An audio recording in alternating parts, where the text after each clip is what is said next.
my ideal car of the future? When I was young, they talked about, the flying saucers, and that would be much more efficient if we could, if we could use the sky somewhat. I study boats for a living, so I don't know, something that would run on water, I guess. I think driverless cars would be pretty cool. I guess a teleporter would be the best way to go. I would think that a car in the future that would be my ideal is one that I wouldn't have to drive, that I would just be a passenger, plug in my location or destination, and it would find the quickest, most efficient way to go, and it would be safe. Today there's 1 billion cars on the planet. And along with those billion cars are the energy that they consume, which is predominantly from oil. All of the geopolitical events that come along with how we get that oil to the market. There's emissions in the form of carbon dioxide of particular concern and the risk of increasing temperature on our planet. There's car crashes. Worldwide there's 1.2 million people a year that die on roadways. That's epidemic in scale. And we just simply can't continue to add to that quantity of cars and those fundamental challenges as we go forward in the future. It's not sustainable for future generations.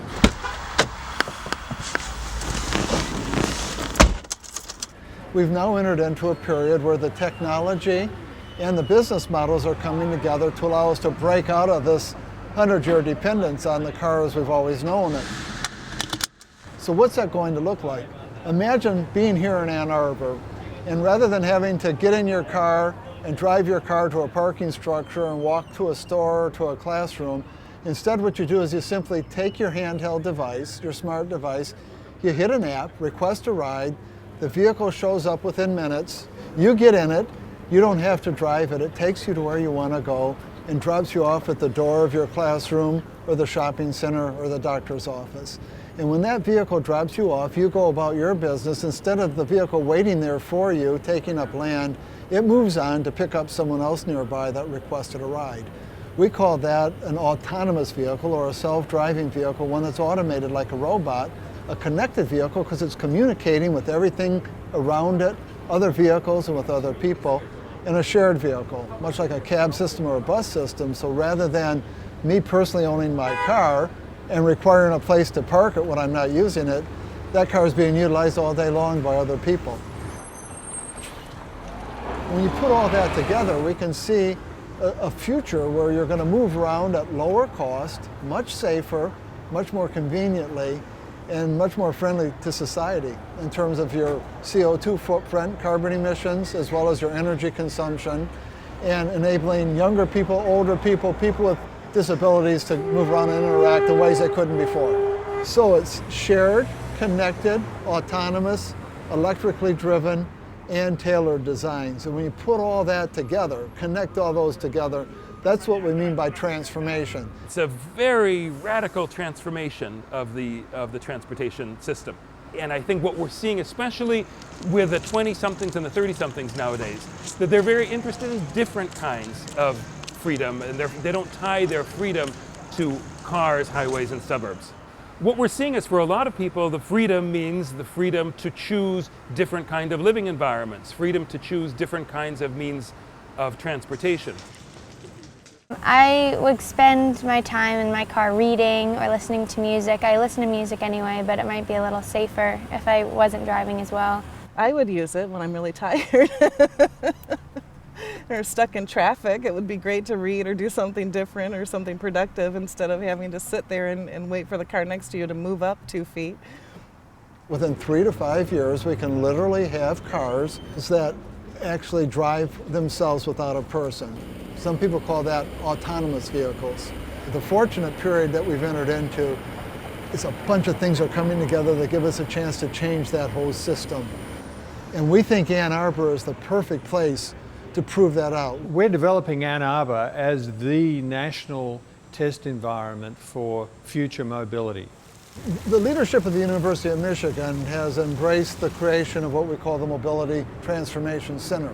We're able to bring together deep knowledge across a number of colleges and schools on the campus. We're going to build a unique test track to test automated vehicles. There will be nothing else like it in the country. We're actually going to be simulating vehicles operating in congested urban areas because that's the very challenging aspect for an automated vehicle.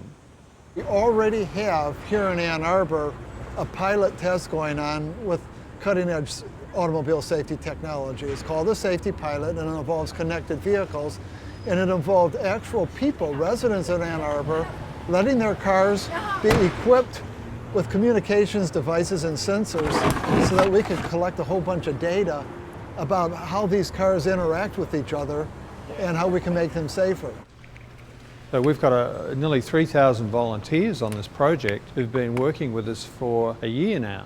At the moment, we have all these cars and trucks and buses and motorcycles talking to each other. I have to wait for the box to completely power off before I remove the chip. I have 3 cars that I'm moving in for downloads. We've got a tremendous amount of data speaking to the value of this kind of connectivity between vehicles.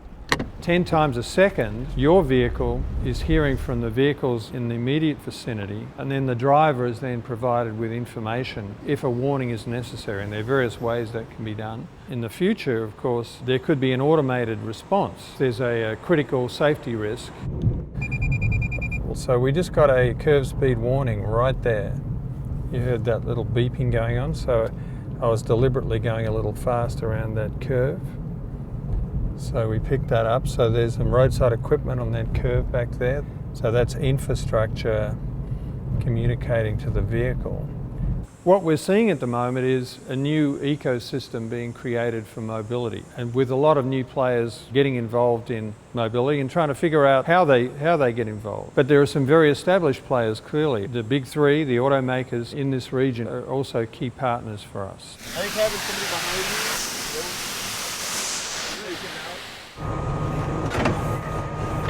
You've heard of the jaws of life, right? Okay. So basically, this is what is considered the jaws.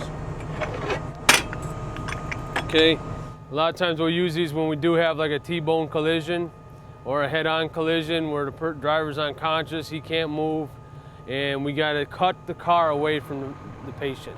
Car accidents, I couldn't even tell you how many I've seen in the last 23 years. While I was head of research and development for General Motors, I just couldn't accept the fact that cars had to crash. Why are we living in a society and we're willing to every day tolerate car crashes? In the United States, there's 34,000 people a year that die on roadways.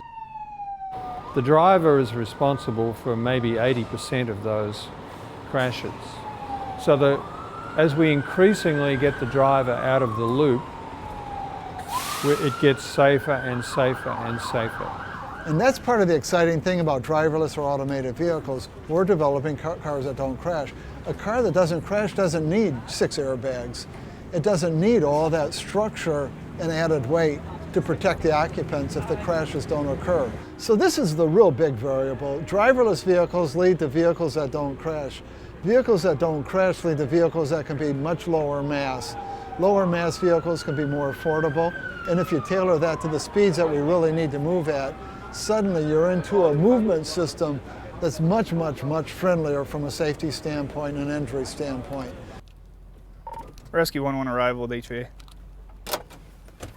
So what we're doing with this new mobility system is we're not only making it more convenient for you, you don't have to park and get your time back when you're driving, and it's far less costly.